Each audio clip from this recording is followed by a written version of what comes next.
para ahli feng shui lagi zaman dulu sudah sadar bahwa feng shui suatu bangunan tidak mungkin terus-terusnya itu selama-lamanya itu baik terus begitu. Kalau sudah memang terlalu lama, 20-30 tahun yang lalu atau 40 tahun yang lalu, sudah jelas perlu ditinjau dan perlu ada pembaruan.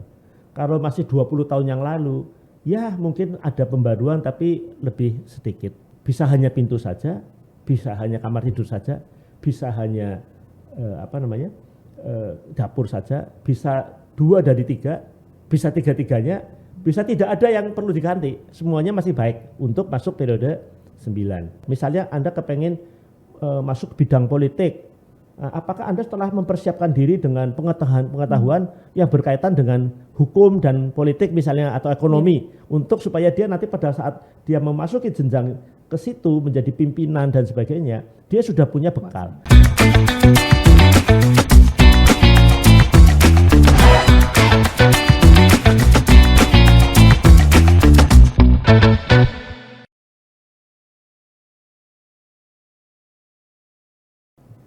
Selamat bertemu lagi Tribuners, dengan saya Indah Imawati, saya dari Tribun Jatim Network. Seperti yang Anda lihat bersama, saya bersama Pak Mauro Raharjo. Ini arsitek, gimana saya menyebut? Arsitek praktisi feng shui. Nah, kita berbicara tentang feng shui lagi. Beberapa kali sudah ngobrol dengan Pak Mauro dan itu asik banget karena ada banyak informasi yang penting yang bisa menambah pengetahuan kita, terutama untuk persiapan tahun depan. Mengapa jauh-jauh hari? Karena tahun depan ini perubahan besar-besaran tentang apa Pak Mauro namanya? Dari kualitas feng shui yang mengikuti waktu. Nah, karena waktu, dimensi waktu. Dimensi waktu. Nah, dimensi waktu ini tahun depan sudah berubah Februari. Seperti apa perubahannya? Beberapa kali diskusi kita sudah membahas itu. Silakan disimak diskusi kami yang sebelumnya. Nah, yang hari ini spesial membahas pertanyaan dari teman-teman juga dari Tribuners. Kemudian nanti saya akan mengorek lebih banyak mengapa kita harus waspada, mengapa kita harus bersiap-siap karena 2024 itu tahun yang istimewa. Benar-benar tahun yang istimewa karena ada perubahan besar dalam feng shui, juga tahun istimewa karena kita masuk tahun politik. Apa hubungannya? Nanti kami akan singgung-singgung sedikit, ya nakal-nakal dikit lah, tetapi percayalah ini untuk kebaikan kita bersama. Baik, saya akan langsung ke Pak Mauro. Pak Mauro, terima kasih sudah hadir lagi di sini. Terima kasih. Spesial hari ini saya ingin membacakan pertanyaan dari penonton Tribun Jatim Network ini tentang mengapa sih kita harus bersiap-siap pada Februari 2024. Ini perubahan besar. Ya. Kalau itu perubahan besar, maka pastilah ada yang berbeda ini nanti. Was-was. Iya.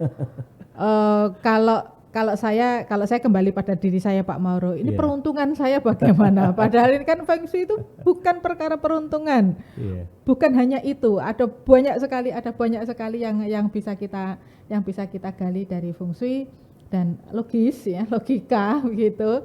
Ini nanti akan dijelaskan oleh Pak Mauro. Silakan Pak Mauro. Terima kasih. Baik, terima kasih Mbak Endah. Halo sahabat Tribuners, dengan saya Feng Shui Mauro. Ya, ini pertanyaan dari Flor setelah melihat YouTube ini kelihatannya sangat menarik untuk dijawab.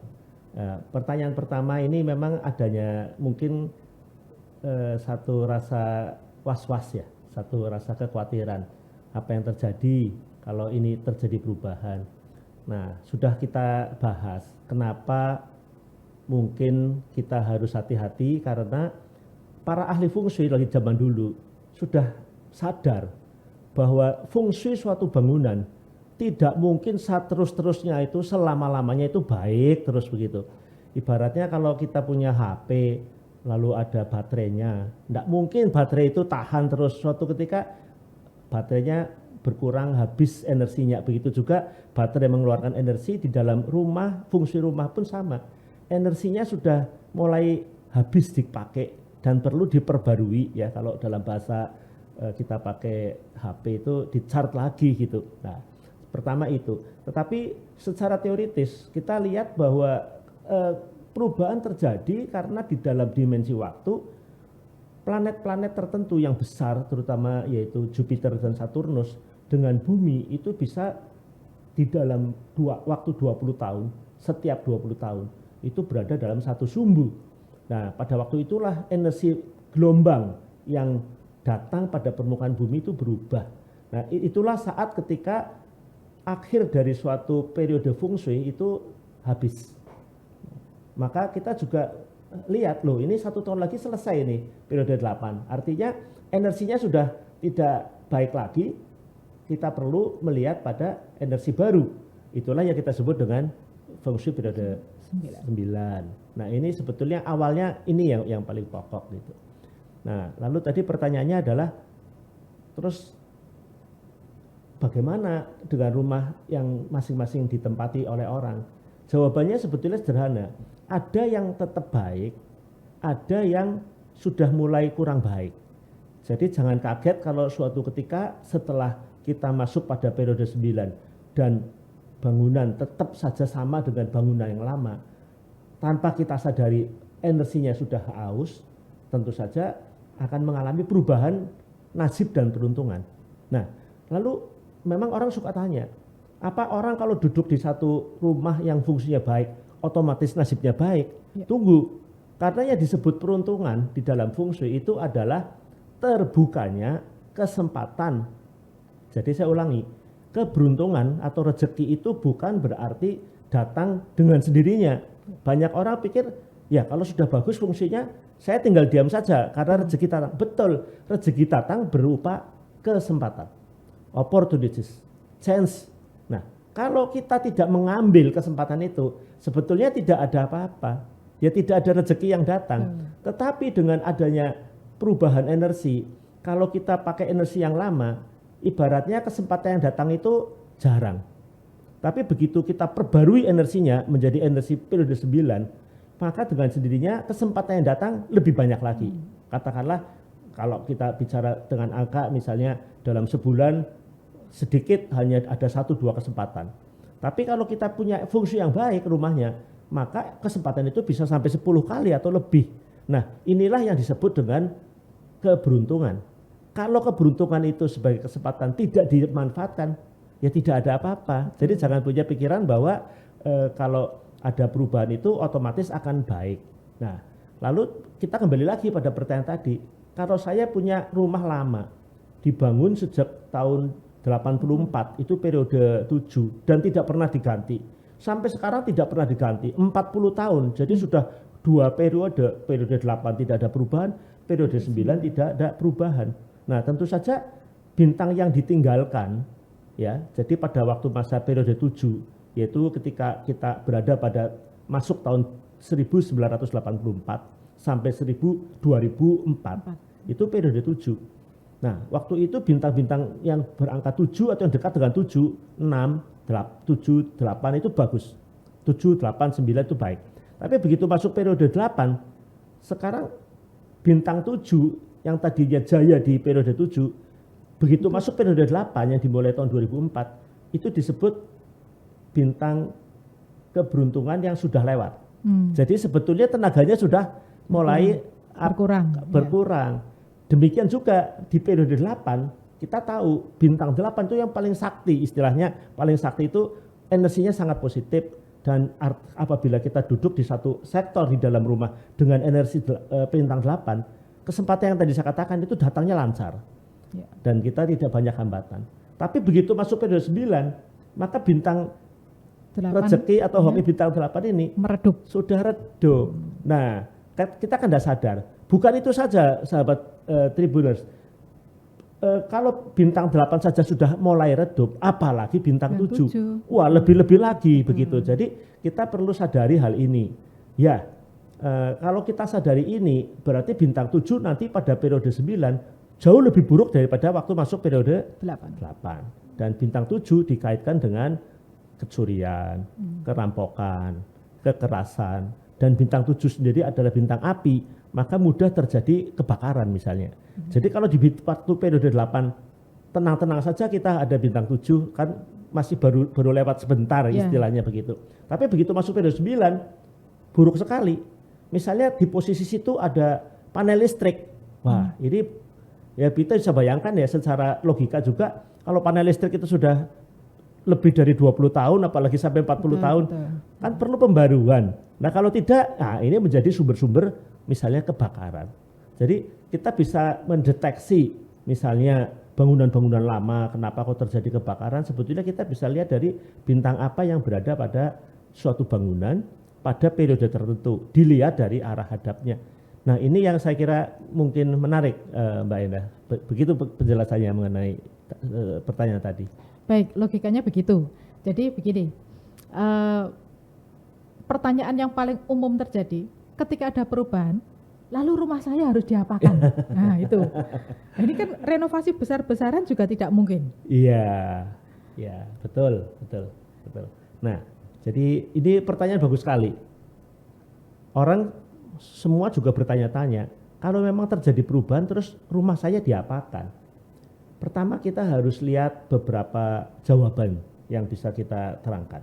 Pertama, kita harus tahu dulu rumah kita ini rumah yang dibangun pada periode berapa. Ya. Kalau periodenya antara 84 sampai 2004, itu kan berarti periode 7. Nah, punya pola sendiri perbintangannya. Itu pertama. Nah, kalau masuk periode 9, tentu kewajiban untuk merubah sangat besar. Karena periode 7 sudah ditinggalkan hampir 40 tahun di periode 9. Kalau dibangunnya antara 2004 sampai 2024 relatif masih baru. Tetapi sudah mulai ketinggalan ketika masuk periode 9. Nah itu harus dicek juga. Jadi kita lebih yakin kalau sudah lebih lama itu perlu diubah. Kalau sudah masih agak baru mungkin tidak banyak perubahan. Karena energi yang masih berguna, energi yang masih bermanfaat masih bisa digunakan di dalam periode 9. Perubahannya itu minor gitu ya. Itu yang kita lihat pertama. Jadi kedua, nah, apakah mungkin tanpa diubah baik-baik saja? Pertanyaan kedua. Ya, jadi yang jawaban pertama yaitu kalau sudah memang terlalu lama, 20, 30 tahun yang lalu atau 40 tahun yang lalu, sudah jelas perlu ditinjau dan perlu ada pembaruan. Kalau masih 20 tahun yang lalu, ya mungkin ada pembaruan tapi lebih sedikit. Nah, kemudian jawabannya kedua, kalau diam saja bagaimana? Ya. Untuk bangunan periode 8, bisa saja energinya masih kuat.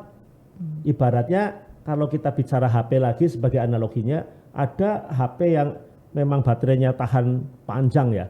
1 minggu tidak di-charge baik, tapi ada yang setiap hari harus di-charge tergantung pada pemakaiannya. Nah, jadi di sini ada unsur daya tahan energi tersebut. Kedua, pemakaiannya. Kalau bangunan itu dipakainya sangat sering, sangat besar, banyak, dan pemakaiannya cukup berat, tentu saja energinya lebih cepat aus gitu ya, dalam tanda petik, lebih cepat aus. Dan yang memakainya lebih hemat, ya tentu saja lebih kuat. Jadi kita perlu selidiki hal itu dari sejarah pemakaian dari bangunan. Nah, kemudian yang kedua, bisa saja bangunan itu misalnya saja pintu masuknya berada pada satu sektor yang pada periode 8 kejatuhan bintang 9. Jadi sebetulnya bangunan seperti ini adalah bangunan yang sebetulnya belum masanya untuk jaya. Dan nanti baru jaya di periode 9 kan begitu. Jadi bisa saja jawabannya oh tidak perlu karena sudah ada bintang yang bagus yang memang baru bisa jaya pada yang berikutnya gitu. Itu saya ada kisah yang menarik juga ya. Jadi ada satu pabrik itu seperti tadi bangunan itu dibangun periode 7. Tapi ada bintang di situ saya ulangi dibangun pada periode 6 dipakai sebagai tempat usaha seperti pabrik atau gudang. Ketika masuk periode 8 di situ ada bintang 8. Ketika masuk periode 6 bintang 8 terlalu jauh. Terlalu jauh, jadi belum begitu kuat gitu artinya. Ketika dia masuk periode 7, dia dalam 20 tahun kurang begitu berhasil. Akhirnya dijual pada tahun 2003. Padahal sebentar lagi masuk tahun 2004 itu periode 8. Dan ketika saya perhatikan, loh ini baru jayanya ya sekarang ini setelah tahun 2004 ke atas. Nah bangunan seperti ini akan ada juga di periode 9. Jadi ada beberapa hadap di periode 8 yang bintangnya adalah bintang 9, bintang kejayaan di masa mendatang, yaitu nanti periode 9. Nah hal seperti ini bisa saja terjadi. Jadi untuk bangunan itu tidak perlu dilakukan perubahan karena energinya justru baru akan masuk di periode yang bersangkutan. Ini jawabannya kedua. Nah, jawabannya ketiga. Jawabannya ketiga, kita bisa lihat dari membandingkan kalau kita masukkan pola bintang periode 8 dan kita masukkan pola bintang periode 9, ternyata kita bisa lihat bedanya. Kalau masuk periode 8, kita lihat untuk rumah misalnya, yang kita lihat 3 yang pokok. 1 pintu masuk, kedua adalah tempat tidur, dan yang ketiga adalah dapur. Ya, jadi kita lihat 3 dulu, yang lainnya nanti dulu. Yang dari 3 itu kita bisa lihat, apakah dengan perubahan dari periode 8 ke 9, bintang-bintang yang berubah itu masih bagus atau tidak? Ya, maksud saya masih bisa dipakai di periode 9 atau tidak. Kalau tidak bisa, 3 yang pokok itu, kalau misalnya ternyata jadi jelek untuk pintu masuk atau untuk kamar tidur atau untuk dapur, maka otomatis perlu ada satu perubahan atau istilahnya renovasi.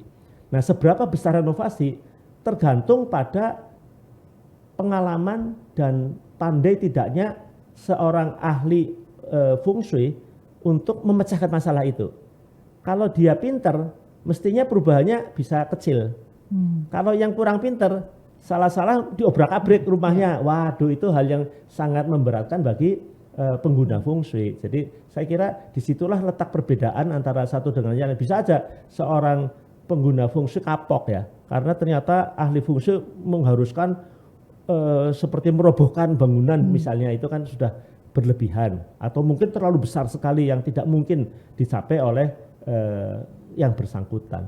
Tapi kalau karena kapok, dia pikir wah sudah enggak usah diubah. Padahal mungkin ada suatu teknik cara mikirkan yang mungkin oh ini mudah, geser sini selesai gitu, dan tidak memerlukan pembongkaran yang berarti ya.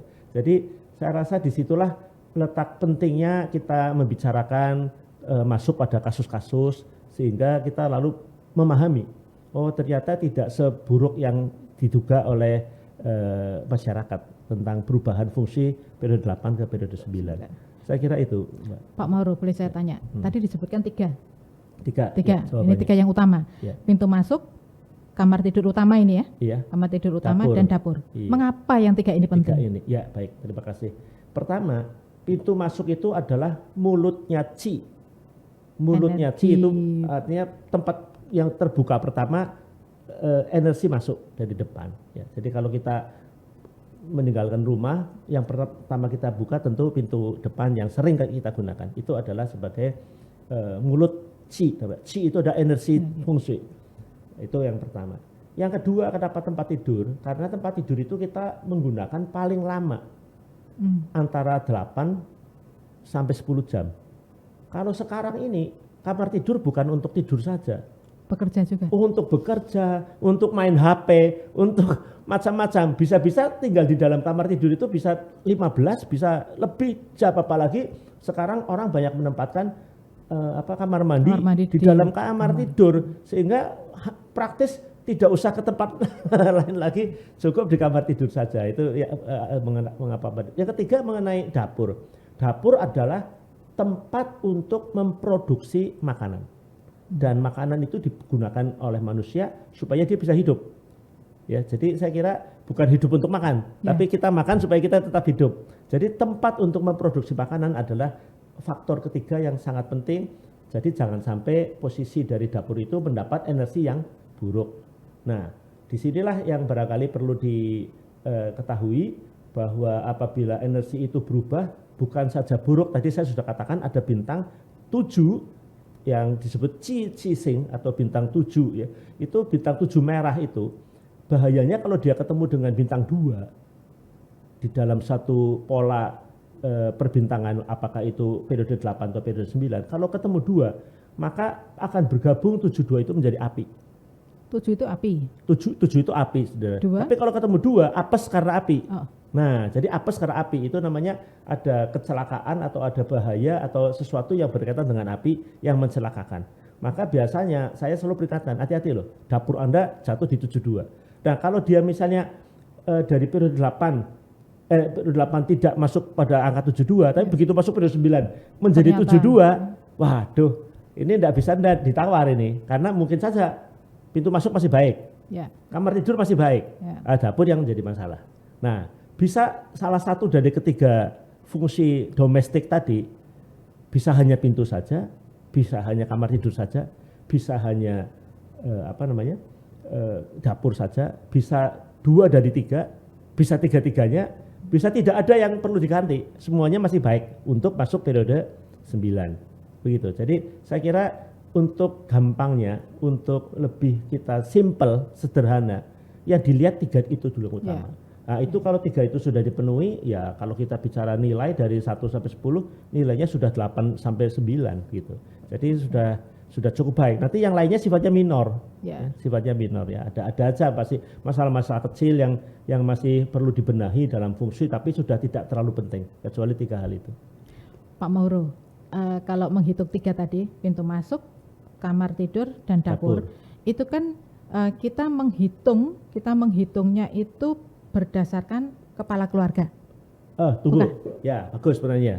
Yang mau ditanyakan apa? Kepala keluarga. Kepala keluarga ini siapa sebenarnya? Ya. Baik. Begini, ini hati-hati untuk sahabat Tribuners, pertanyaan ini agak menjebak. Kenapa begitu? Karena kita membicarakan satu metode yang kita sebut Flying Star. Nah, saya pernah uraikan metode Flying Star itu adalah metode yang bersifat umum, general. Kita sebut general feng shui. Jadi tidak peduli siapapun yang pakai, itu periode ini baik. Kalau kita sudah mulai menghitung individual, kita sebut personal feng shui. Nah, personal feng shui biasanya menggunakan teknik pacai atau 8 gedung. Jadi kita ketahui tanggal lahirnya dan sebagainya, dan apakah baik atau tidak. Nah, itu yang barangkali jadi 2 hal yang berbeda. Tetapi sebetulnya bagi saya 2 hal inilah yang kita kawinkan.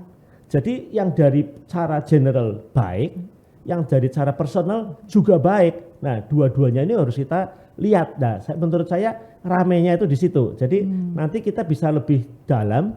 Misalkan saja pertanyaan tadi tentang kalau misalnya dihitung pada kepala keluarga. Ternyata misalnya selama periode 8 ini sebetulnya general fungsinya baik. Tetapi posisi kepala keluarga menurut pacai atau personal feng shui sebetulnya sudah kurang baik. Nah, kalau gitu kenapa masuk periode 9 tidak sekaligus saja dipindah ke tempat yang baik? Jadi nanti yang bersangkutan secara general menurut metode facing betul, menurut metode pacai betul juga. Jadi kepalang tanggung sekalian diubah. Nah, dalam hal seperti itu memang ada yang kita sebut, bisa saja bukan renovasi ya, bisa saja berpindah.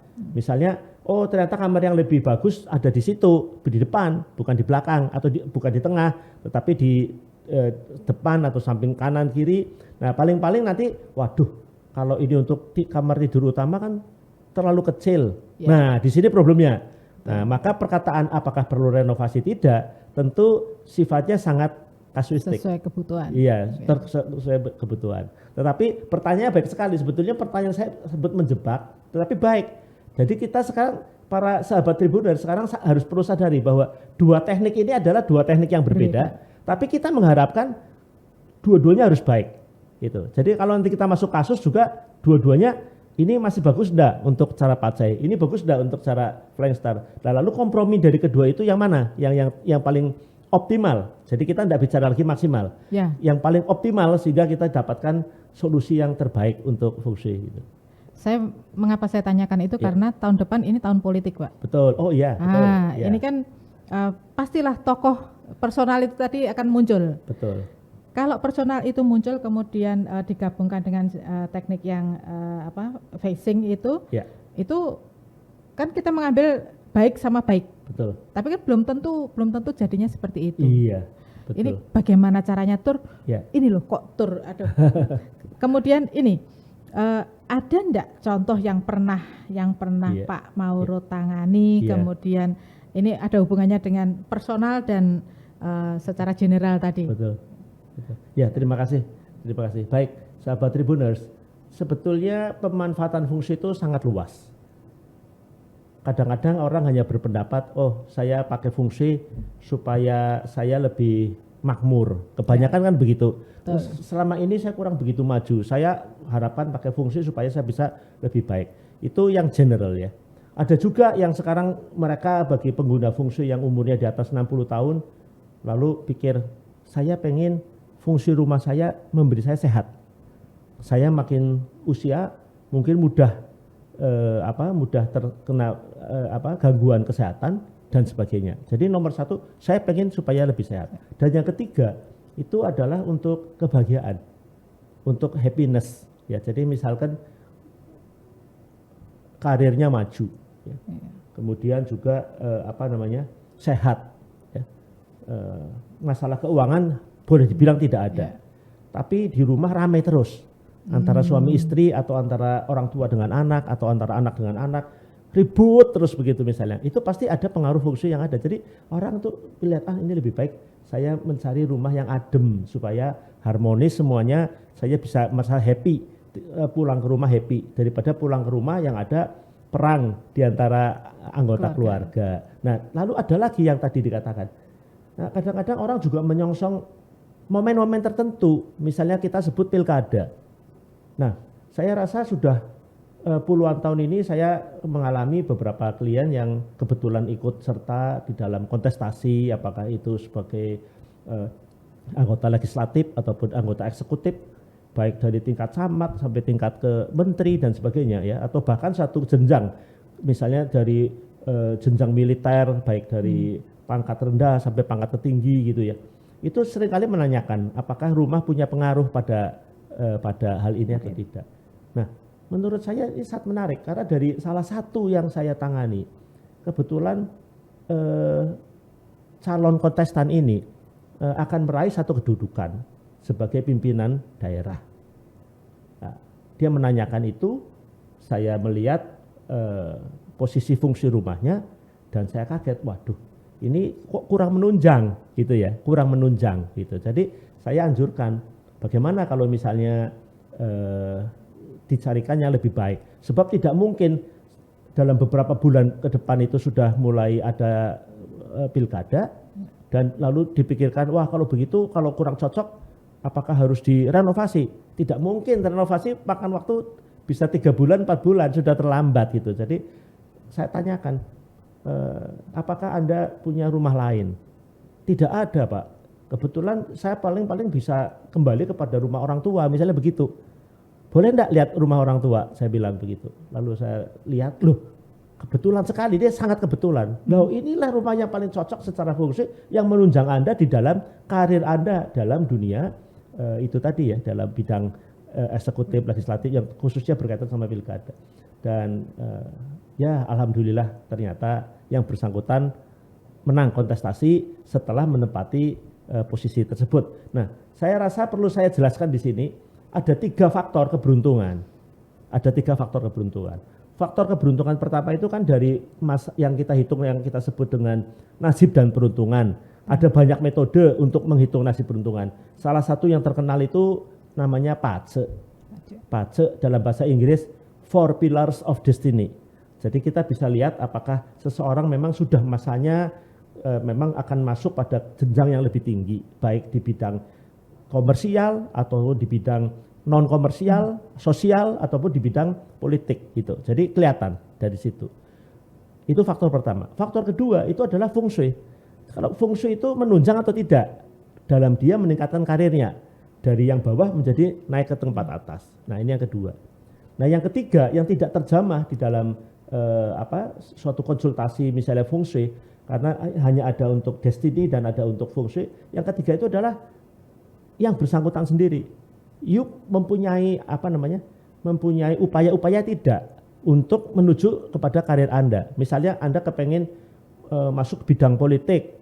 Apakah Anda setelah mempersiapkan diri dengan pengetahuan yang berkaitan dengan hukum dan politik misalnya atau ekonomi untuk supaya dia nanti pada saat dia memasuki jenjang ke situ menjadi pimpinan dan sebagainya, dia sudah punya bekal. Nah, ini tentu saja penting. Dan bagaimana hubungan individu yang bersangkutan di dalam masyarakat yang nantinya dia mengharapkan akan memasuki karir tersebut. Yang saya maksud tidak hanya karir di bidang politik dalam berbagai. Jadi persiapan untuk menuju ke sana setiap orang itu perlu. Jadi ada 3 unsur yang di dalam bahasa fungsi disebut tien tiren. Tien itu langit, ti itu bumi adalah fungsi, ren itu manusia. Jadi 3 itu yang harus dikaitkan. Yang tien itu adalah kita membaca nasib dan peruntungan. Nasib dan peruntungannya itu bisa aja memang cocok untuk jadi seorang ahli politik atau malah cocoknya jadi pedagang atau cocoknya malah jadi penyanyi atau seniman atau seperti begitu. Jadi kita perlu lihat dari situ. Kadang-kadang kegagalan orang karena faktor pertama yang kita sebut destiny itu tidak cocok.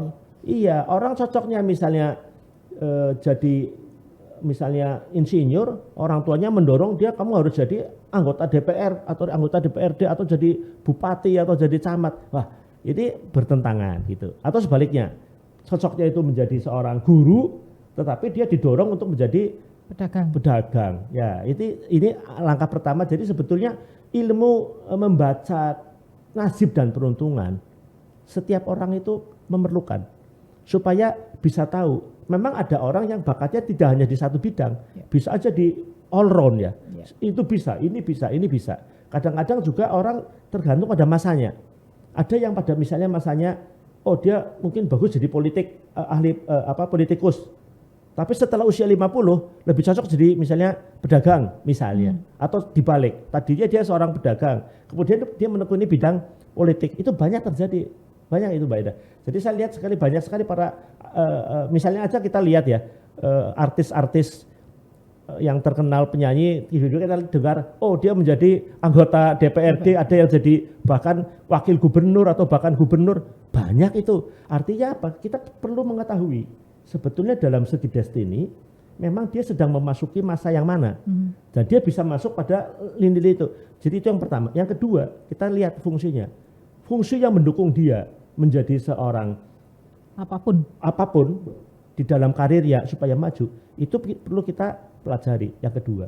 Nah, yang ketiga itu adalah yang bersangkutan. Punya upaya atau enggak? Punya tidak. Kalau dia tidak punya upaya, ya ini tiga-tiganya, ini 3 faktor ini saling berhubungan, saling menunjang gitu. Saya kira menarik sekali. Sama kita memang kebetulan sedang mendiskusikan tentang feng shui, lain kali kita bisa diskusikan tentang destiny ya atau nasib dan peruntungan. Itu juga merupakan hal yang sangat baik dibahas. Saya kembali yang tadi Pak. Baik. Yang rumah si orang yang kita sebut ini, yang namanya tidak kita sebutkan ini, itu mengapa kok buruk? Mengapa kok pindah rumah maksudnya? Ya, pindah rumah. Seburuk apa sih rumah ini bagi beliau? Ya, terima kasih. Nah, di sini kita para sahabat Tribuners, saya sudah menyebut 2 teknik di dalam feng shui kan. Yang pertama kita sebut sebagai general feng shui, itu mendasarkan pada phasing, dan kedua personal feng shui, kita gunakan tanggal lahir orang. Jadi pertama kita lihat dari posisi tanggal lahirnya, yang bersangkutan akan ketemu apakah hadap rumahnya betul, posisi kamar tidurnya betul, posisi pintunya betul, posisi dapurnya betul, 3 itu aja itu. Nah ternyata tidak jelek, oke gitu, masih dibilang oke. Karena di dalam teknik ini sebetulnya kita membedakan di dalam teknik pacai atau kita sebut teknik 8 gedung. Sebetulnya kita cuma tahu ada dari 8 arah kompas, dari 8 sektor kompas, sebetulnya hanya ada 2, yaitu timur dan barat. Yang disebut timur itu adalah utara, selatan, timur, tenggara. Yang dinamakan kelompok barat itu adalah barat, barat laut, barat daya, timur laut. Jadi yang disebut baik menurut teknik personal ini adalah kita lihat pintunya ada di mana. Kalau dia orang kelompok barat, apakah pintunya di posisi kelompok barat, posisi kamar tidurnya di kelompok barat, dan untuk metode ini posisi dapurnya itu untuk membakar harus di kelompok yang kurang bagus malah, dibalik. Tapi dalam Flying Star kita juga hitung lagi. Kalau dari Flying Star-nya ditanya dulu, rumah ini kapan dibangun? Maksudnya, oh ternyata periode 8. Nah, lalu kita lihat arah hadap, kita tempatkan polanya, lalu dicek lagi, pintunya terkena bintang bagus enggak? Kemudian apakah kamar tidurnya berada pada bintang yang baik atau tidak? Kemudian yang ketiga, untuk dapur juga sama, apakah berada pada bintang yang baik enggak? Kalau bintangnya apes, itu berarti kurang bagus. Nah, dalam kasus yang tadi yang ditanyakan, kebetulan ada dari segi Flying Star kurang baik. Kurang baik. Jadi merugikan gitu, kurang menghambat. Kedua, dari segi pacai mungkin boleh dibilang oke, sudah bisa dikatakan tidak buruk. Tetapi posisinya kebetulan itu kok ada ya satu posisi, misalnya posisi tusuk sate. Ya, posisi tusuk sate kan kalau ditusuk kan bagian yang kena tusuk sate itu karena pada pertemuan perempatan 3 itu T-junction ya, 3 itu. Tapi kebetulan yang di situ kan kosong. Posisi T-junction itu tidak ada orang beli, tidak dibeli. Jadi itu posisi coupling kosong. Coupling yang bersangkutan berada di belakangnya. Oh. Jadi punggungnya tertusuk sate karena depannya tidak ada rumah. Di depannya tidak ada rumah, maka rumah dia sebetulnya berada pada tusuk sate karena dia di belakang coupling tusuk sate itu ditusuk, itu namanya tusuk dari belakang. Dan biasanya seperti ini itu rumah-rumah yang punya jalan menusuk pada punggung belakang rumah kita, itu disebut rumah yang kena backstabber. Backstabber itu ditusuk dari belakang. Nah, biasanya dalam hidupnya seringkali ada pengkhianatan gitu. Ada pengkhianatan dari anak buahnya atau dari temannya dan seterusnya. Jadi posisi itu kebetulan dalam hal ini kurang baik. Maka cara yang paling tepat adalah beberapa bulan sebelum memasuki kontestasi sebaiknya sudah mempunyai tempat yang layaknya didukung oleh feng shui gitu. Nah, jadi dalam kasus ini kebetulan tadi saya katakan rumah orang tua kebetulan cocok untuk dia dan mendukung, ya saya anjurkan kalau diperkenankan ya. Untuk sementara sampai dengan selesai itu ya, kemudian nanti diatasi mengenai masalah rumahnya sendiri yang kena tusuk dari belakang, itu ada solusi fungsinya yang khusus. Tapi kembali ke tadi, jadi solusi yang paling cepat adalah menemukan satu bangunan lain yang secara fungsi dibilang baik dari Flying Star maupun dari pacai. Baik, terima kasih Pak Mauro. Tadi disebutkan Pak Mauro membuat gerakan tangan seperti ini. Ini ada denah rumah, kemudian ini ada disuperposisikan. Superposisi. Nah, itu kan agak sulit ini kalau dipahami oleh teman-teman Tribuners. Bolehkah kami dijelaskan, tapi tidak sekarang. Bolehkah kami dijelaskan tentang yang seperti itu, kerumitan-kerumitan itu? Tidak sekarang sih, tidak sekarang. Baik, sahabat Tribuners, ini nanti persisnya akan saya jawab pada pertemuan yang akan datang. Tetapi intinya satu, pada waktu kita mensuperposisikan pola ke dalam denah bangunan, itu ada tipe ahli feng shui yang menggunakan kotak yang dibagi 9. Lalu diisikan pola-pola Flying Star itu, lalu ditaruh di atasnya. Nah, sebetulnya itu ada baiknya, tapi ada lemahnya juga. Karena tidak semua bangunan bentuknya kotak. Ada yang bentuknya L, ada yang bentuknya U, trapesium, ada yang H, ada bahkan segitiga atau trapesium. Ya, jadi macam-macam. Maka sebetulnya pola yang paling baik itu yang bentuknya lingkaran. Ya, kita sebut pie chart, ya, lingkaran, bentuknya lingkaran. Jadi pola yang bentuknya pie, itu seperti kue yang bulat. Nah, lalu angka-angka ditempatkan. Nah, kedua, dengan pola itu kita bisa tentukan titik beratnya dari gedung. Misalnya kita anggap bentuknya kotak, mudah sekali. Ujung diagonal digaris, titik ketemunya tengah itu adalah titik berat. Tapi kalau bentuknya L bagaimana? Kalau bentuknya L mudah saja. L kan terdiri dari 2 kotak. Jadi kotak yang pertama misalnya saja kita kasih garis dari ujung diagonal satu ke yang lain ketemu titik. Yang masa kedua, masa bangunan kedua itu dibuat juga begitu. Jadi di sini ada titik berat 1, di bagian yang kotak kedua titik berat kedua. Lalu kita hubungkan. Misalnya saja kebetulan luasnya kotak L itu yang kaki satu dengan kaki lainnya itu sama misalnya. A meter persegi, sana A meter persegi. Berarti kalau kita hubungkan titik tengah dari kaki yang satu ke kaki yang lain, tengah-tengahnya adalah titik berat. Jadi seperti mencari titik berat segitiga hampir sama. Nah, saya kira nanti di dalam kesempatan yang akan datang kita akan perlihatkan bagaimana hal ini dipraktekkan.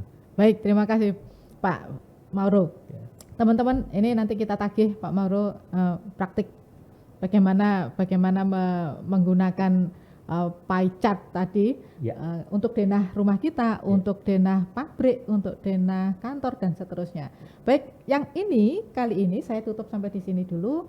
Kita akan bertemu lagi dengan topik yang tadi ya kita mempraktikkan itu.